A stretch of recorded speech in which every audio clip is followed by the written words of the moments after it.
ಈಗ Sudeep sir level ಮಾಡಲ್ಲ ಅಂದಮೇಲೆ ಒಂದಷ್ಟು ಜನದ ಹೆಸರು ನೀವೇನಾದ್ರು ಟ್ರೈ ಮಾಡಿದ್ರೆ ಅಥವಾ ಮಾಡಲ್ಲ ಅಂದ ತಕ್ಷಣ ನಿಮ್ಮ ರಿಯಾಕ್ಷನ್ ನಿಮ್ಮ ಚಾನಲ್ ಹೇಗಿದೆ? ನಾವು ಅಪ್ರೋಚ್ ಮಾಡಿಲ್ಲ ಸರ್, ಮಾರ್ಕೆಟ್ ನ್ಯೂಸ್ ಹಬ್ಬಿತ್ತು. ಸೊ ಅವರೆಲ್ಲ ಮಾಡಲ್ಲ. ನಾವೇ ಕಾಪ್ಸಿನಪ್ಪ ನಾವು ಕೇಳ್ತೇವೆ ಅವ್ರಿಗೆ. ನಾವಂದ್ರೆ ಬೇರೆ ಮಾತೇ ಇರಲಿಲ್ಲ, ಸುದೀಪ್ ಸರ ಮಾಡ್ತಾರೆ ಡಿಸೈಡ್ ಆಗಿ ಅದಕ್ಕೆ ಹೋಗಿ ಒಪ್ಪಿಸಿದ್ದಾರೆ. ಅದು ಮಾಡಿಲ್ಲ ಅಂದರೆ ಏನು ಮಾಡಿ ಒಪ್ಪಿಸ್ತಾರೆ. ಯಾಕೆ ಮಾಡಲ್ಲ? ಮನೇಲಿರೋ ಹೆಣ್ಮಕ್ಳನ್ನ ನಾವು ಹೆಂಗಾನ ಸಮಾಧಾನ ಮಾಡ್ಬೋದು ಸರ್. ಈ ಪ್ರಕಾಶ್ ಸುಷ್ಮಾ ಅವ್ರು 3 ಜನ ಒಟ್ಟಿಗೆ ಬಂದರೆ ಆಗಲ್ಲ ಸರ್, ಬಿಡಲೇ ಇಲ್ಲ. ಆಮೇಲೆ ಬಂದಿದ್ದ ಹೆಸರು ನೀವು ಹೇಳ್ತಾರೆ, ಇನ್ನೊಂದು ಹೆಸರು ಓಡಾಡ್ತು ಅಂತಂದ್ರೆ ಒಳ್ಳೆ ಹೆಸರು ತಾನೇ ಬಂದಿತ್ತು, ನಮ್ಮ ತಮ್ಮಂದೇ ಬಂದಿದ್ದು, ಒಳ್ಳೇದಾಗಿ ಬಿಡಿ, ಏನೀಗ ಅಲ್ವಾ? ಅದ್ರ ಬಗ್ಗೆ ಹೇಳ್ತಿಲ್ಲ. ಇವರು ಲಾಸ್ಟ್ ಟೈಮ್ ನಮ್ಮ ಗುಂತ್ಕಲ್ಲಿದ್ದಾಗ ಅವ್ರು ಹೇಳ್ತಾರೆ ಮೊದಲ ನಾವು ಮಾಡ್ತಿಲ್ಲ ಅಂತ ಮುಖದಲ್ಲಿದ್ದಾಗ. ಅದಕ್ಕೆ ನಿಮ್ಮ ಚಾನಲಲ್ಲಿ ನಿಮ್ಮ ಮೇಲಧಿಕಾರಿಗಳೆಲ್ಲ ಅವ್ರು ಮಾಡಲ್ಲ ಅಂದಮೇಲೆ ಒಂದು ಶಾಕ್ ನೀಡ್ತಾರೆ. ಇಲ್ಲ, ನಾವು ಡಿಸೈಡ್ ಮಾಡಿದ್ವಿ ಸರ್ನ ಒಪ್ಪಿಸ್ತೇವೆ ಅಂತ. 10 ಜನ ಇದ್ರೆ ಯಾರೋ ಒಬ್ರು ಯೋಚನೆ ಮಾಡಿರ್ತಾರೆ, ಈ ಒಂದು ಹೆಸರು ಬಿಟ್ಟರೆ ಸುದೀಪ್ ಅವರು ಪುಟ ಅಂತ ನಡೆದಿರುತ್ತೆ. ಪಾಪ ವರ್ಕೌಟ್ ಆಗಿಲ್ಲ, ಆಮೇಲೆ ನೀಟಾಗಿ ಬರ್ಕೋದು ಮಾತಾಡಿದ್ಮೇಲೆ ವರ್ಕೌಟ್ ಆಗಿಲ್ಲ. ಸುದೀಪ್ ಸರ್, ಕೇಶವ್ ಮತ್ತು ಕನ್ನಡ ಪ್ರಭ. ಆಯ್ತು ಸರ್.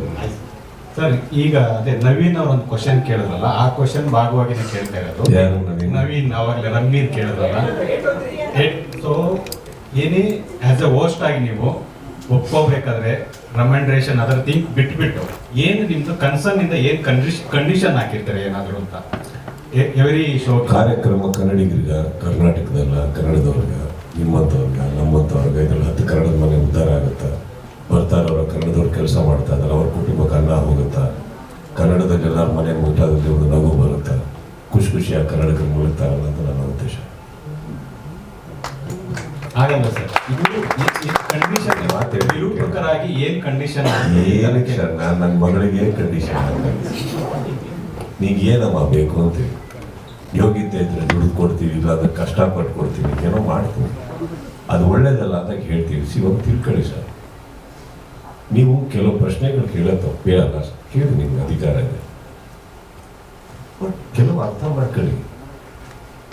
ಪಕ್ಕದಲ್ಲೇ ವಿಂಡ್ಸರ್ಮಾನ ಎದುರುಗಡೆ ಸಿದ್ದರಾಮಯ್ಯ ಮನೆ ಇದೆ, ಸುಮ್ಮನೆ ಒಂದು 3,000 ಫ್ಲೈಟ್ ಟಿಕೆಟ್ ನಾನೇ ಕೊಡ್ತೀನಿ ಬೇಕಾದ್ರೆ, ಮೋದಿಯವ್ರು ಸಿಗ್ತಾರೆ, ನಮ್ಮೆಲ್ಲರ ಪರ ಹೋಗಿ ಮಾತಾಡಿ, ಯಾವುದಕ್ಕೋ ಸಿಗ್ನೇಚರ್ ಆಗದಿರೋ ಜಾಗಕ್ಕೆಲ್ಲ ನನ್ನ ಹೆಸರು ಹಾಕ್ತಾರೆ, ನಿಮಗೆ ನಾನು ಸೈನ್ ಕೊಡ್ತೀನಿ, ವಹಿಸ್ಕೊಡ್ತೀನಿ, ಹೋಗಿ ಮಾತಾಡಿ.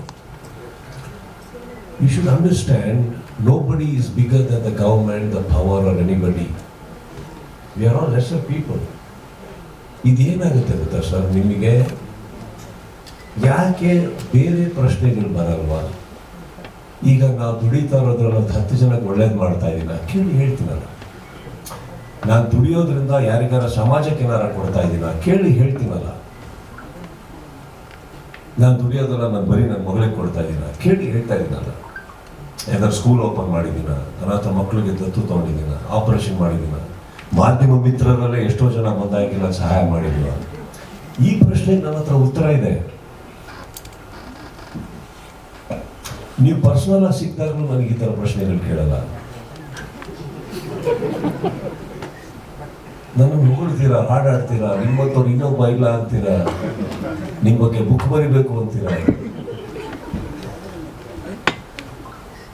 ಈ ಕಡೆ ಕುತ್ಕೊಂಡ ತಕ್ಷಣ ಆ ಪ್ರಶ್ನೆಗಳು ಕೇಳ್ಬೇಕಾದ್ರೆ ನೀವು ಒಂಚೂರು ಯೋಚನೆ ಮಾಡಿ, ಆಕ್ಚುಲಿ ಅದಕ್ಕೆ ಉತ್ತರ ಇದೆಯಾ ನಮ್ಮ ಹತ್ರ? ಯಾರು ಅಲ್ಲಿ ಮೇಲ್ಗಡೆ ಕೂತ್ಕೊಂಡು ಅಧಿಕಾರದಲ್ಲಿ ಇದು ಓಕೆ ಅಂತ ಕೊಟ್ಟಾಗ ಸರ್ ಒಂದು ನಿಮಿಷ ಸರ್, ಇಲ್ಲ ಒಂದೇ ನಿಮಿಷ, ಇಲ್ಲ ಸರ್, ನಾನು ಅದನ್ನು ಸ್ಪಷ್ಟಪಡಿಸ್ಬಿಡ್ತೀನಿ. ಅದನ್ನ ಸ್ಪಾನ್ಸರ್ ಮಾಡಬಾರ್ದು ಮಾಡಬೇಕು ಅನ್ನೋದು ನನ್ನ ಕ್ವಶನ್ ಅಲ್ವೇ ಅಲ್ಲ. ಆಸ್ ಎ ನೀವು ಹೀರೋ ಆಗಿ ನೀವು ಬೇರೆ ಏನಾದ್ರು ಈ ತರದ್ ಜನರಲ್ ಆಗಿ ಏನಾದ್ರು ಒಂದು ಷರತ್ತುಗಳು ಹಾಕೊಂಡಿರ್ತೀರಾ ಅಂತ ನಾನು ಕೇಳ್ತಾ ಇದ್ದೆ ಅಷ್ಟೇ. ಅದನ್ನ ಬ್ಯಾನ್ ಮಾಡಬೇಕು ಅಥವಾ ಹಾಕ್ಬಾರ್ದು ಅಥವಾ ಹಾಕ್ಲೇಬಾರ್ದು ಅನ್ನೋದು ಆ ಥರ ನನ್ನ ಕ್ವಶನ್ ಅಲ್ಲ, ನನ್ಗೆ ಅದು ಸಂಬಂಧನೂ ಇಲ್ಲ. ಮೈಕ್ ಇದೆ, ಕೇಳಿಸುತ್ತೆ ಹೇಳಿ. ನಾನು ಬ್ಯಾನ್ ಬಗ್ಗೆ ಮಾತಾಡಿಲ್ಲ, ನಾನು ಇದನ್ನ ಹೀರೋ ಆಗಿ ನಡ್ಸ್ಕೊಡಲ್ಲ ಸರ್. ಇದನ್ನ ನಡ್ಸ್ಕೊಡೋದು ಒಂದು ಹೋಸ್ಟ್ ಆಗಿ, ಅಲ್ಲಿ ಕುತ್ಕೊಳ್ಳೋ ಕಂಟೆಸ್ಟೆಂಟ್ಸ್ಗೆ ಒಂದು ಸಹೋದರನಾಗಿ, ಮನೆಯಲ್ಲಿ ಯಾರ ವೀಕ್ಷಕರು ನೋಡ್ತಾರೋ ಅವ್ರ ಮನೆ ಮಗನಾಗಿ ನಡೆಸ್ಕೊಟ್ಟು ಒಂದು ಖುಷಿ ಪಡಿಸಿ ಮಲಿಸೋದಕ್ಕೆ ಪ್ರಯತ್ನ ಪಡ್ತೀವಿ ಹೊರತು ಬೇರೆ ಏನಿಲ್ಲ. ಕಂಡೀಷನ್ ಅಂತ ಬಂದರೆ ಪ್ರೋಗ್ರಾಮ್ ನಡೆಸ್ಕೊಡ್ಬೇಕಾದ್ರೆ ನನಗೊಂದು ಕುರ್ಚಿ ಹಾಕೊಡಿ ಅಂತ ಕೇಳೋನಲ್ಲ ನಾವು, ಇದ್ಕೊಂಡು ನಡೆಸ್ಕೊಡ್ಬೇಕಾದ್ರೆ ಇನ್ನೇನು ಕಂಡೀಷನ್ ಹಾಕಲಿ ನಾನು ಎಲ್ಲಿ? ನಿಮ್ಮ ಪ್ರಕಾರ ನಾನು ಎಷ್ಟು ಅವರ್ಸ್ ನಿಂತ್ಕೋತೀನಿ, ಎಷ್ಟು ಅವರ್ಸ್ ಒಂದು ದಿನದಲ್ಲಿ ಕಾಲ ಕಳೀತೀನಿ, ಎಷ್ಟು ಅವರ್ಸ್ ಮಾತಾಡ್ತೀನಿ, ನೀವು ಅದನ್ನು ಕೇವಲ 1.5 ಗಂಟೆ ನೋಡ್ತೀನಿ.